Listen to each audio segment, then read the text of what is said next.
Oi! No vídeo de hoje a gente vai falar sobre a regra do ímpar, uma regra de composição, de enquadramento, que pode ajudar a gente quando a gente estiver fotografando. Vamos lá?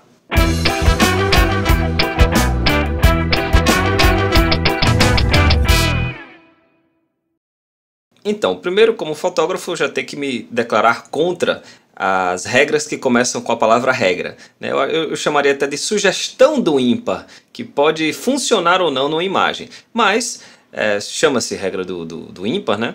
E assim, é muito interessante porque ela prega que quando você quer chamar atenção para uma coisa, se você cercar essa coisa de outras duas coisas, uma do lado, outra do outro, ou não, simplesmente tendo elementos ímpares na imagem, você consegue deixar a imagem mais harmoniosa, uma imagem mais balanceada.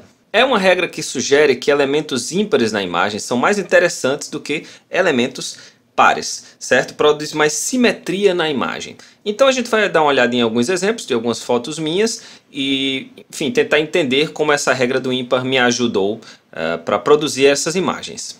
Temos essa primeira imagem, né, dessa xícara aqui, e tem dois elementos, então são três elementos na imagem, centralizando aqui a nossa xícara. Mas, mesmo assim, eu usei elementos da regra dos terços aqui, certo? Essa parte aqui, meio que o principal, não está exatamente no meio da foto, né? Está um pouquinho escorregando aqui para a esquerda, certo? Você não precisa esquecer as outras regras ou as outras sugestões de composição, de enquadramento, quando você está tratando com a regra do ímpar.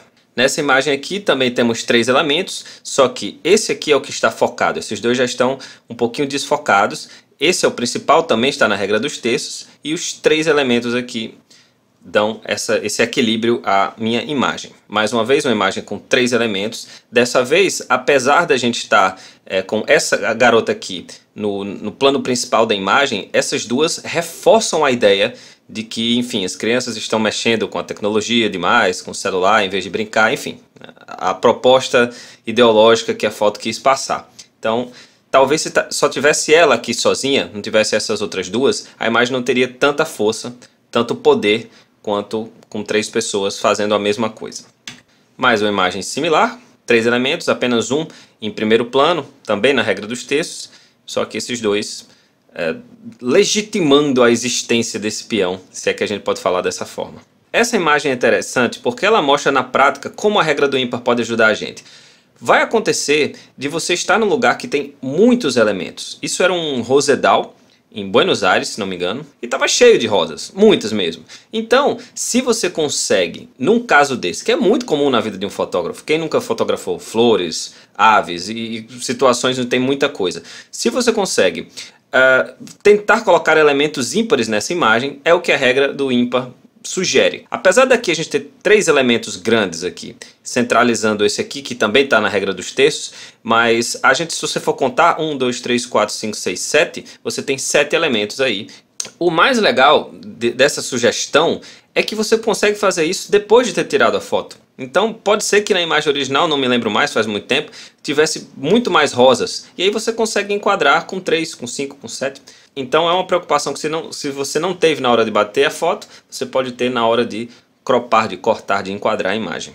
Mais uma vez, era uma banda com 3 elementos, então eu não tinha nem como não seguir a regra do ímpar. Só que aqui a gente tem 1, 2, 3, os 3 elementos, um amplificador e um copinho 5, deixando elementos ímpares na nossa imagem. Aqui um ensaio de criança, então a gente tem a caneca do pai, da mãe e do bebezinho. E mais uma vez, 3 elementos aqui enquadrados no terço inferior esquerdo, seguindo a regra dos terços. Então fica óbvio, a regra do ímpar não é a regra de composição. Você pode muitas vezes fotografar com 2 elementos, com 4 elementos. É só uma sugestão, tá, de harmonização de elementos de uma imagem. Você não vai estar errado se fotografar uma foto com 2 elementos, principalmente se você fotografa casais, às vezes não tem como escapar. Você pode usar apenas um objeto, apenas 2 objetos, não tem nenhum problema. É só um experimento de enquadramento que você pode tentar e tirar suas próprias conclusões. E na prática, no dia a dia, quando você não tem a intenção de enquadrar elementos ímpares, com 3, com 5, ela vai funcionar mais em situações como a das rosas, que você tem muita coisa acontecendo e aí você pode escolher elementos ímpares e fazer o teste, faz um enquadramento com elementos pares também e vê quem gostou mais dos pares, quem gostou mais do ímpares, enfim.